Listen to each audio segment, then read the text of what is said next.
আমরা প্রায় শুনি আমাদের পরিবারের উপরে, পরিবারের বিভিন্ন সদস্যদের উপরে, শিশুদের উপরে, আমাদের নিজেদের উপরে দুষ্ট জিনে আক্রমণ করে, শয়তানে আক্রমণ করে, শয়তান স্পর্শ করে পাগলের মতো করে ফেলে, সাধারণ জীবনযাপনকে ব্যাহত করে দেয় এবং আমাদেরকে কষ্ট দেয়, অনিষ্ট করে, ক্ষতি করে।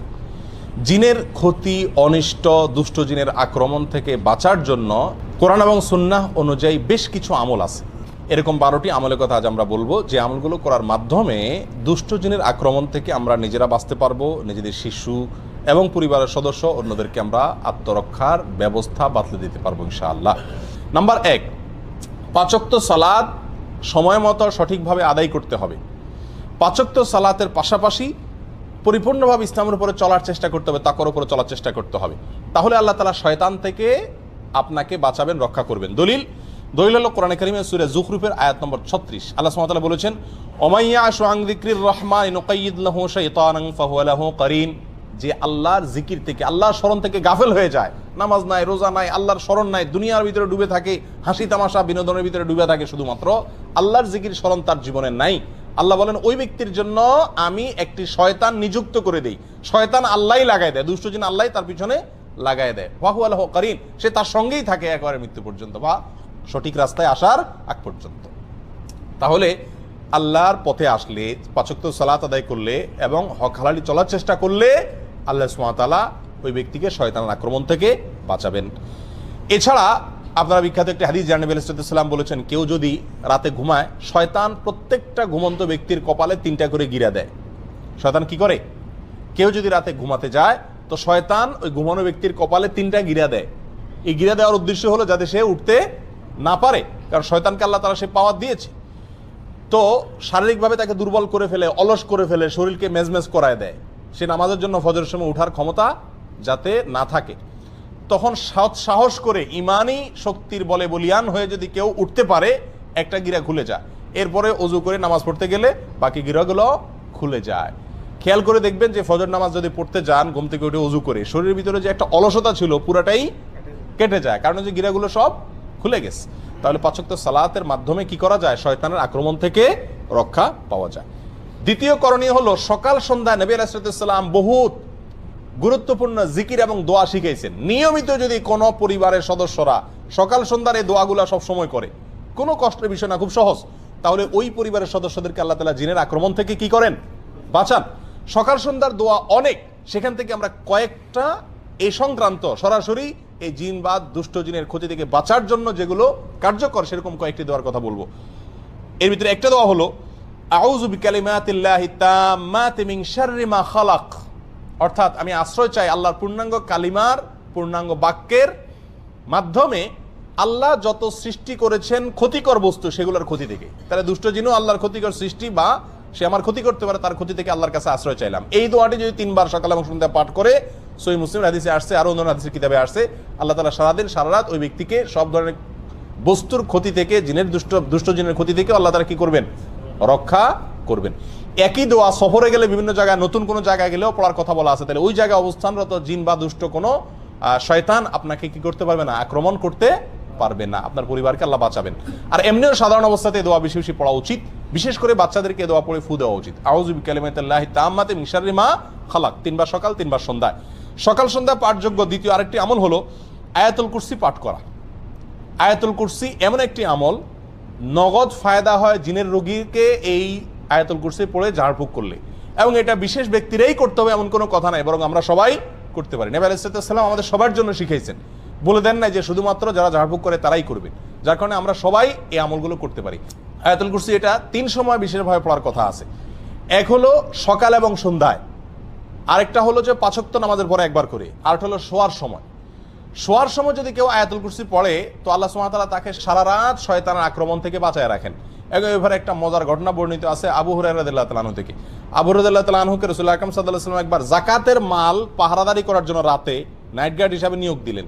তিনি রাতে পাহারাদারি করতেছিলেন, হঠাৎ করে ওই মাল পাহারাদারি করার অবস্থায় দেখলেন যে একটা লোক আসলো, আয়সা ওখান থেকে কিছু মাল নিয়ে চলে যাচ্ছে। তিনি খপ করে ধরলেন, ধরে বললেন, এই মিয়া, যাকাতের মাল থেকে তুমি চুরি করতেছো? তখন বললো যে, ভাই আমি খুব গরিব মানুষ, আমার বাচ্চা কাচ্চা খাইতে পায় না, আমার ছেড়ে দেন, আমি খুব কষ্টে আছি। ওনার দয়া হয়েছে, ছেড়ে দিছে। পরের দিন তিনি রাসূলুল্লাহ আকরাম সাল্লাল্লাহু আলাইহি ওয়াসাল্লামের কাছে ঘটনাটা বলার পর রাসূলুল্লাহ আকরাম সাল্লাল্লাহু আলাইহি ওয়াসাল্লাম বললেন, ওই লোকটা তোমার মিথ্যা কথা বলছে, সে দেখবে আবার আসবে। ঠিকই পরের দিন আবার আসছে এবং একইভাবে একই সে সুর তুলছে। তখন তিনি খুব শক্তভাবে ধরলেন, আবার সে অনুনয় করার পরে ওনার দিলেন মায়া হলো, ছেড়ে দিলেন।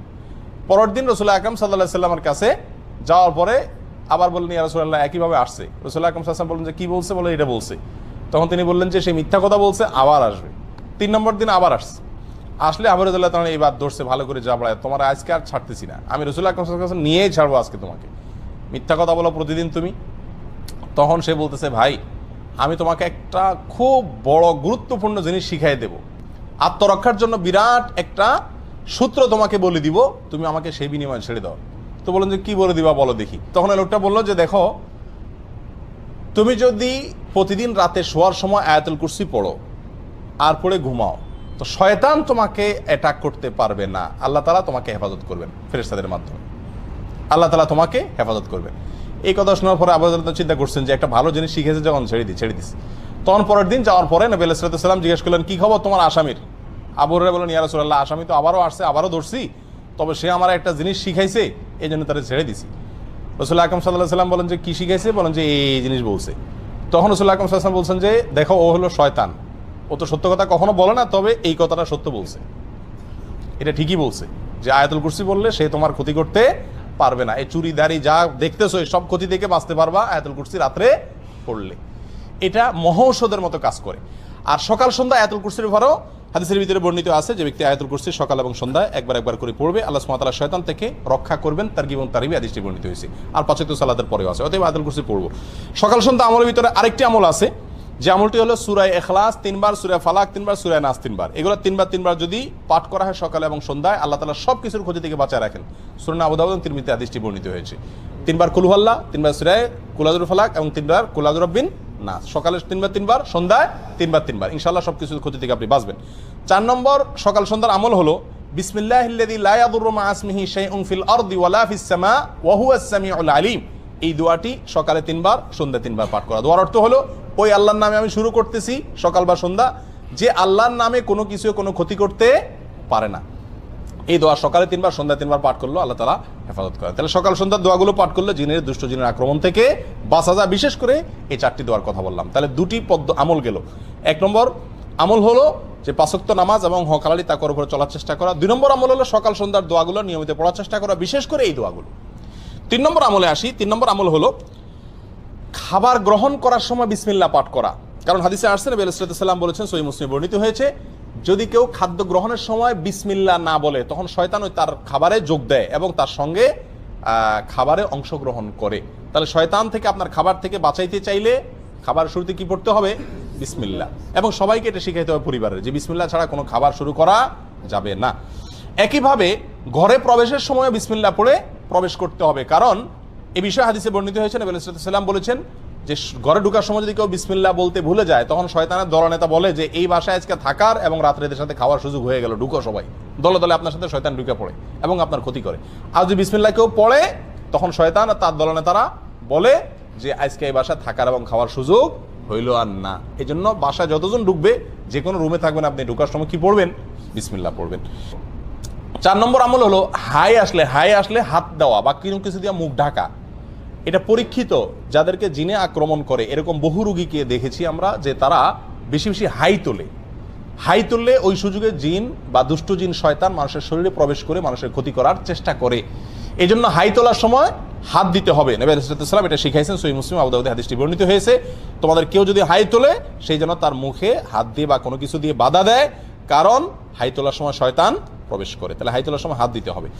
5 নম্বর আমল হলো ঘুম থেকে উঠার পর অজু করার সময় নাকে পানি দিয়ে নাক ঝাড়া। কারণ হাদিসে আসছে, রাত্রে যখন মানুষ ঘুমায়, নাকের বাঁশির ভেতরে শয়তান গিয়ে বাসা বাঁধে। যদি নাকে পানি দিয়ে ঝাড়ে 3 বার, তখন সে বের হয়ে যেতে বাধ্য হয়। 6 নম্বর আমল হলো শয়তান এবং দুষ্টজিনের আক্রমণ থেকে বাঁচার জন্য পরিষ্কার পরিচ্ছন্নতা অবলম্বন করা। কারণ অপরিষ্কার এবং নোংরা জায়গায় শয়তানের অবস্থান থাকে। এ বিষয়ে বিভিন্ন বর্ণনা পাওয়া যায় এবং আল্লামা ইবনে তাইমিয়া রাহিমাহুল্লাহ বলেছেন, সাধারণত দুষ্ট জিনেরা ময়লা আবর্জনা, মলমূত্র ত্যাগের খারাপ জায়গা এগুলোতে থাকে।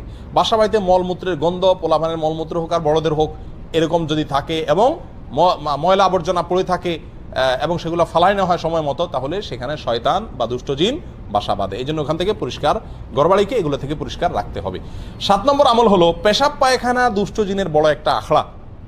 এটা পরীক্ষিত একটি বিষয়। সাহাবা একরামের যুগে এক লোক আক্রমণের শিকার হয়েছেন টয়লেটের ভেতরে, এবং নবী আলাইহিস সালাম থেকে সুস্পষ্টভাবে বর্ণিত হয়েছে হাদিসে বিষয়ে যে টয়লেটে, পেশাব পায়খানার জায়গাতে, বাথরুমের ভিতরে দুষ্ট জিন তার বাসা বাঁধে, নোংরা জিনেরা বাসা বাঁধে। সেই জন্য টয়লেটে যাওয়ার সময় দোয়া পড়লে তার ক্ষতি থেকে বাঁচা যায়। দোয়াটা কি? আল্লাহুম্মা ইন্নী আউযু বিকা মিনাল খুবুসি ওয়াল খাবাইস। খুবুস আর খাবাইস বলতে দুষ্ট জিনকেই বোঝানো হয়েছে। আল্লাহ, আমি আপনার কাছে আশ্রয় চাই দুষ্ট জিনের আক্রমণ থেকে। এটা বাথরুমে ঢোকার আগে পড়তে হয়। কেন? টয়লেটে ঢোকার আগে এই জন্য পড়তে হয় যে ওইটার ভিতরে দুষ্ট জিনের আখড়া থাকার আশঙ্কা আছে এবং আপনাকে সে কোনোভাবে ক্ষতিগ্রস্ত করতে পারে। 8 নম্বর আমল হলো ঘরে বেশি বেশি কোরআন তেলাওয়াত করা, বিশেষ করে সূরা বাকারা তেলাওয়াত করা। কোরআন তেলাওয়াত আপনারা এই দেশে দেখবেন যে জিনের রোগীদের যারা চিকিৎসা করে, যে সমস্ত ওলামা একরাম ঝাড়ফুঁক করে, তাদের মেইন ঝাড়ফুঁক থাকে কি? কোরআন তেলাওয়াত করে। এবং কোরআন তেলাওয়াত করলে যাদের ভিতরে জিনের সমস্যা আছে এরা পাগলের মতো ছটফট করতে থাকে এবং একটা পর্যায়ে সুস্থ হয়ে যায়। একবারে চোখের সামনে এরকম ঘটনা আপনারা শত শতবার দেখছেন যারা সৌদি আরবে আছেন। তো কোরআন তেলাওয়াতের আমলের মাধ্যমে দুষ্ট জিন থেকে বাঁচা যায়। ঘরে কোরআন তেলাওয়াতের সিস্টেম চালু রাখতে হবে, নিজেরা না পারলে রেকর্ড করা কোরআন তেলাওয়াত চালা রাখতে হবে, তবুও কোরআন তেলাওয়াতের অভ্যাস ঘরের ভিতরে চালু করতে হবে, বিশেষ করে সূরা বাকারা। কারণ সূরা বাকারার এক্ষেত্রে বিশেষ কার্যকর ক্ষমতা আছে। আল্লাহ সুবহানাহু ওয়া তাআলা সূরা বাকারার মাধ্যমে দুষ্ট জিনের আক্রমণ থেকে মানুষকে বাঁচান। কারণ হাদিসে আসছে, নবী আলাইহিস সাল্লাম বলেছেন, সহিহ মুসলিম হাদিসটি বর্ণিত হয়েছে, যেই ঘরে যেই বাসায় সূরা বাকারা তেলাওয়াত করা হয় ওই বাসাকে আল্লাহ তাআলা শয়তানের আক্রমণ থেকে বাঁচায় রাখেন। আর পরীক্ষিত আমরা দেখেছি বহু দুষ্ট জিনের আক্রমণ আছে। আমি ব্যক্তিগতভাবে অনেককে এই আমলটা দিছি এবং ফলাফল জানাইছেন যে নগদ ফলাফল পাইছেন। সূরা বাকারা যতক্ষণ পড়ছে তখন মতো জিনের আক্রমণ করা রোগীর কোনো ক্ষতি হয়নি, আত্মরক্ষাও করা যায়, চিকিৎসাও হয় এর মাধ্যমে। 10 নম্বর আমল হলো কোনো গর্তে পেশাব পায়খানা না করা। অনেকে ইচ্ছাকৃত ওই রাস্তার আশেপাশে, বিশেষ করে গ্রামে গঞ্জে গেলে দেখা যায় গর্তে টর্তে পেশাব করেন। গর্তে পেশাব করা নিষেধ। এক হাদিসে গর্তে পেশাব করতে নিষেধ করা আছে, নবী আলাইহিস সালাম নিষেধ করেছেন। একজন বিখ্যাত তাবী কাতাদাকে জিজ্ঞাসা করা হয়েছে এর কারণ কি হতে পারে, কেন গর্তে পেশাব করতে নিষেধ করা হয়েছে হাদিসে। তখন তিনি বললেন যে গর্তে পেশাব করতে নিষেধ করা হয়েছে এই জন্য যে অনেক গর্তে শয়তান তার বাসা বাঁধে, তার আশ্রয় থাকে। তার গায়ে পেশাব করলেন, আপনার গোটা পরিবারের উপর আক্রমণ করে বসলো এবং গোটা জীবনটাই আপনার একেবারে ধ্বংসের দ্বার প্রান্তে নিয়ে গেল, এরকম ক্ষতির আশঙ্কা থাকে। যেন গর্তে পেশাব না করা। 10 নম্বর আমল হলো ঘরে কোনো সাপ দেখলেই হুট করে না মারা। ঘর বাড়িতে, বাইরে রাস্তাঘাটে আপনি জঙ্গলে দেখলে মারেন ভিন্ন কথা, কিন্তু ঘর বাড়িতে যদি কোনো সাপ দেখেন তাহলে সেই সাপটা সাধারণ সাপ না হয়ে জিন হওয়ার সম্ভাবনা আছে। কারণ এই ব্যাপারে নবী আলাইহিস সালামের হাদিসে পরিষ্কারভাবে বলা আছে, যদি ঘরে বাড়িতে কোনো সাপ দেখো তোমরা তাহলে হুট করে মারতে যাবে না। কারণ ঘর বাড়িতে যে সাপ দেখা যায় সচরাচর, এটা অনেক সময় জিন হওয়ার সম্ভাবনা থাকে। তাহলে কি করবেন? রেখে দিবেন আপনাকে কামড় দেওয়ার আগ পর্যন্ত? না, কয়েকটা করণীয় আছে। এর ভিতরে একটা হলো তাকে বলবেন নিজের ভাষায়, আল্লাহ তাকে আপনার ভাষা বোঝার ক্ষমতা দিয়েছেন, আপনি বলবেন যে যদি তুমি জিন হয়ে থাকো জলদি সরে যাও। যদি তখন আপনার কথা শুনে সরে যায় তাহলে বুঝবেন জিন, আর যদি না সরে তাহলে এবার আপনি সাধারণ সাপ হিসাবে তাকে কি করতে পারেন? মারতে পারেন। আর যদি অস্বাভাবিক জায়গা থাকে, বিছানা শুয়ে রয়েছে কথার কথা, তাহলে সাপের তো বিছানা শোয়ার কাম না, তার কাজ তো হলো ব্যাঙের পিছনে দৌড়ানো, পোকামাকড়ের পিছনে দৌড়ানো। তো যদি এখানে শুয়ে থাকে তাহলে বোঝা যাবে যে এটা একটা আলামত, এটা জিন হওয়ার সম্ভাবনা আছে। ওই পদ্ধতি অবলম্বন করবেন। আর তা না হলে আপনি অবশ্যই তাকে হত্যা করবেন তার ক্ষতি থেকে বাঁচার জন্য। তাহলে ঘরবাড়িতে সাপ দেখলেই হুট করে মারতে না যাওয়া, এদেরকে ক্ষতি করলে এরা গোটা পরিবারের পেছনেই লেগে যেতে পারে। 11 নম্বর আমল হলো স্ত্রী মিলনের সময় দোয়া পাঠ করা। আল্লাহুম্মা জান্নিবনা ওয়া জান্নিবিশ শাইতানা মা রাযাকতানা। আল্লাহ আমাকে, আমাদেরকে, স্বামী স্ত্রী উভয়কে এবং আমাদেরকে মিলনের মাধ্যমে যে সন্তান দান করবেন সেই সন্তানকে আপনি শয়তানের আক্রমণ থেকে বাঁচান, রক্ষা করেন। এই দোয়া পড়লে আল্লাহ তাআলা স্বামী স্ত্রীকে এবং তাদের মিলনের মাধ্যমে যে সন্তান দুনিয়াতে আসে তাদেরকে শয়তানের আক্রমণ থেকে কি করেন? হেফাজত করেন। অতএব এই দোয়াটা পড়তে হবে। নবী আলাইহিস সালাম বলেছেন কেউ যদি দোয়া না পড়ে তাহলে তার সঙ্গে মিলনে শয়তানও যোগ দেয়, নাউযুবিল্লাহ। সেখান থেকে বাঁচার জন্য দোয়া পড়তে হবে। 12 নম্বর সর্বশেষ আমল হলো ছোট ছোট বাচ্চাদেরকে সন্ধ্যার সময় ঘর থেকে বাহিরে বের হতে দেওয়া যাবে না। খেলাধুলা করতে গেছে, সন্ধ্যা হওয়ার আগেই তাদেরকে বাসায় ফিরিয়ে আনতে হবে। কারণ হাদিসে পরিষ্কারভাবে বলা আছে সন্ধ্যার সময় শয়তানরা প্রচুর পরিমাণে বিচরণ করে। ওই সময়টাতে তোমাদের শিশুদেরকে তোমরা বাসা বাড়িতে প্রবেশ করায়। কারণ শয়তান যাদের উপর আক্রমণ করে তার ভিতরে উল্লেখযোগ্য অংশ হলো ছোট ছোট শিশুরা, তাদেরকে টার্গেট করে। অতএব তাদেরকে ঘরের ভিতরে নিয়ে আসতে হবে। এই 12টি আমল যদি নিয়মিত করা যায় ইনশাআল্লাহ শয়তান থেকে আত্মরক্ষা সম্ভব। আর দুষ্টজিন যদি আক্রমণ করেও থাকে তাহলে সেখান থেকে চিকিৎসা পাওয়াও সম্ভব। আল্লাহ তাআলা আমাদের সবাইকে দুষ্টজনের আক্রমণ থেকে হেফাজতে রাখুন।